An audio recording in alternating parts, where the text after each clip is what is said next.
What is evolution? In its briefest definition, evolution is the change in the distribution of genes and traits within a population across generations. Each step in this definition is crucial for evolution. Population: it is populations, not individuals, that change in the evolutionary process. That means single individuals, for example, you reading this text or your dog individually, have never evolved and never will. Individuals do not evolve, they develop, studied by the science of developmental biology.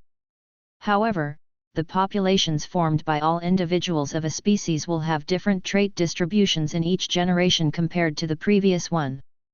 This is evolution and is studied by the field known as evolutionary biology. The change in populations is not development. Genes and trait distributions: evolution does not necessarily involve the transformation of one species into another. What changes in evolution is the distribution of genes or traits within populations. For example, if the frequency of genes related to tall stature in a population increases from 5% to 7% from one generation to the next, that population has evolved. Speciation is an inevitable result of evolution, however, speciation is not a prerequisite for discussing evolution. Change across generations: to speak of evolutionary change, at least one generation must pass. Any change an individual undergoes within their own lifetime, generation, is not evolutionary.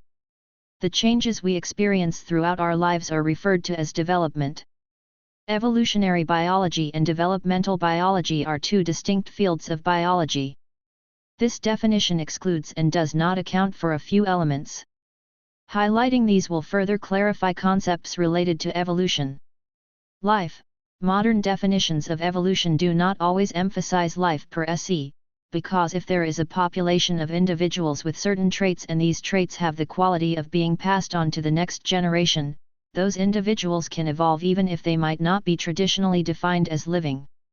For example, viruses are not alive, however, they can evolve. Similarly, individuals simulated entirely in a computer environment can evolve and produce more successful products through evolutionary change than human engineering can create, despite not being alive. In addition, evolutionary changes are used in other scientific fields not always directly related to life, such as cultural evolution, chemical evolution, geological evolution, astroevolution. Speciation and macroevolution: sometimes evolution is briefly described as the transformation of one species into another. However, this is not the definition of evolution, but its result. Describing the process of lake formation as a hole filling up with water gives an idea of the process but does not explain how the filling with water occurs.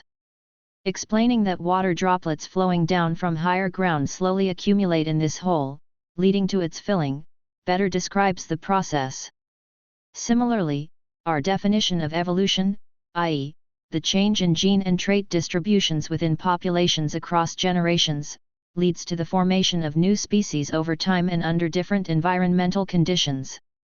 However, as mentioned, this is the result of evolution, not the definition.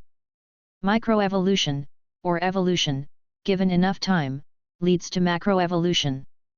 Drop by drop, a lake is formed. In this sense, evolution is typically a change in the genotype, genes, in the short term and a change in the phenotype, physical traits, in the long term due to these gene changes. Fossils and transitional species: evolution is defined through genes, not fossils or transitional species. Although fossils provide indisputable evidence of macroevolution, we do not need fossils to determine evolutionary processes. In other words, even if we had no fossils at all, we could still prove evolutionary change through observations of nature, genetic data, and the mathematical field of evolution.